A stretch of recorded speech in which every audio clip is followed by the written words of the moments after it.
Breaking news, এবার ফাহমিদকে দলে না নিলে খেলবে না হামজা দেওয়ান চৌধুরী। তিনি গণমাধ্যমকে সাক্ষাৎকারে বলেন, এবার যদি ফাহমিদকে বাংলাদেশ দলে ফেরায় তাহলে বাংলাদেশ একটি শক্তিশালী দল হিসেবে গণ্য হবে এবং তারা অপরাজিত থাকবে সকল সময় ইনশাল্লাহ।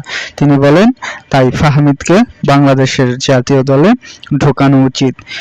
এর মধ্যে ইতিমধ্যে বাংলাদেশের অনেক জায়গায় শাহবাগ সহ নানা জায়গায় আন্দোলন করছে ফাহমিদের ভক্তরা। তাকে আজকে রাতের মধ্যেই বাংলাদেশে আসার এবং আনার জন্য দাবি জানিয়েছে তারা। তবে হামজা দেওয়ান চৌধুরী বলেন, তাকে যদি বাংলাদেশ দলে না নেওয়া হয় তাহলে আমিও বাংলাদেশ দল ছেড়ে চলে যাব। এটাই দেখার বিষয় এখন বাংলাদেশের বাফুফে বা ফুটবল ফেডারেশন তাকে আনে কিনা। আশা করা যায় ফাহমিদ দলে আসবে।